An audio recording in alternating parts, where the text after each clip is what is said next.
یزید حج بیت اللہ کے بعد مدینہ المنورہ آیا اور شراب کی ایک مجلس بپا کی۔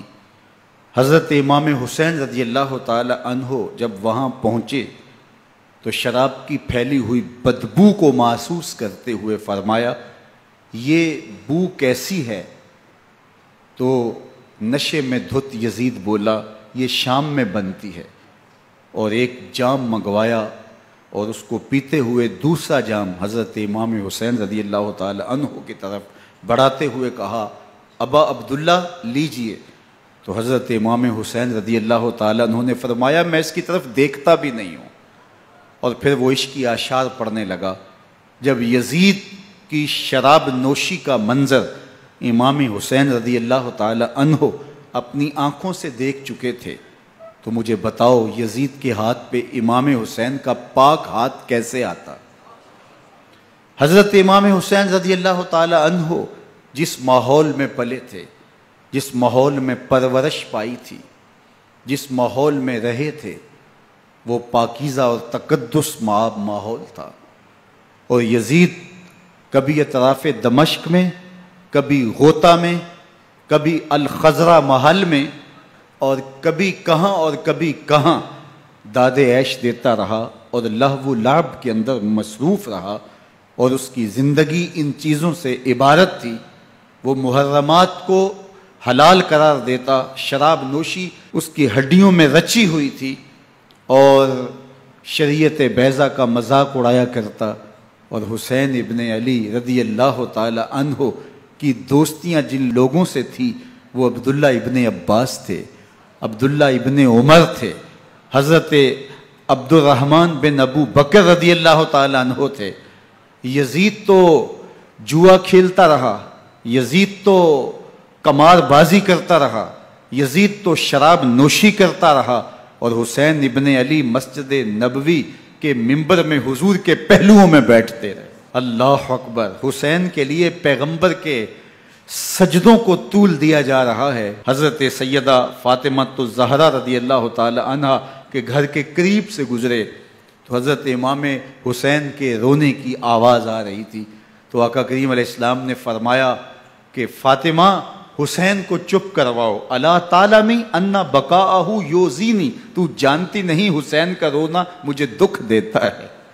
حسین ابن علی کو حضور رونے نہیں دیتے تھے، ان کو دکھی نہیں ہونے دیتے تھے، کیونکہ رسول اللہ صلی اللہ علیہ وسلم جانتے تھے کہ یہ کتنے دکھ سہے گا، کتنی تکلیفوں سے گزرے گا، اور کتنے مصائب سہے گا۔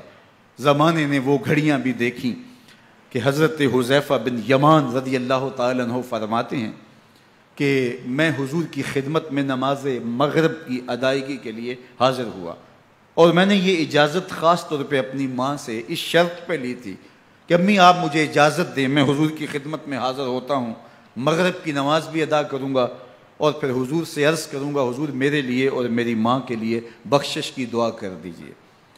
ماں نے اس شرط پہ اجازت دے دی اور میں حضور کی خدمت میں آ گیا، نماز مغرب ادا کی، سلام پھرا، لیکن حضور عبادات میں، ذکر میں، نوافل میں ایسے مشغول ہوئے کہ میں آرزو رکھنے کے باوجود بھی عرض نہ کر سکا۔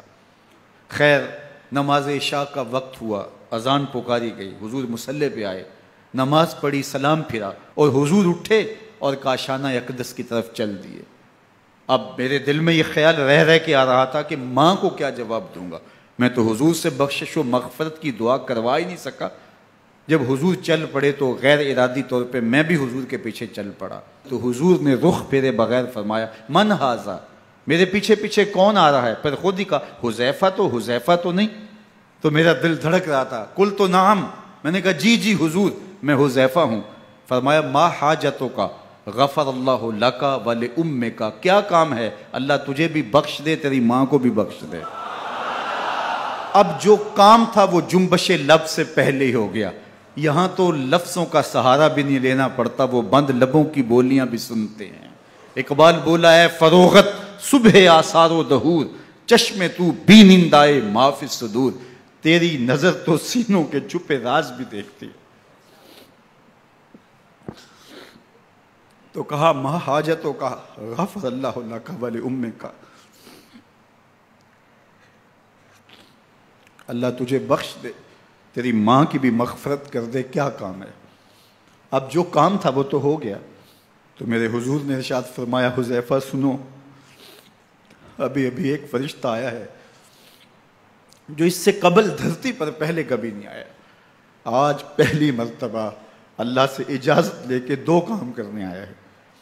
ایک تو مجھے سلام کرنے آیا ہے، اور دوسرا خوشخبری دینے آیا ہے کہ آپ کی بیٹی فاطمہ جنتی عورتوں کی سردار ہے، اور حسن اور حسین جنتی جوانوں کے سردار۔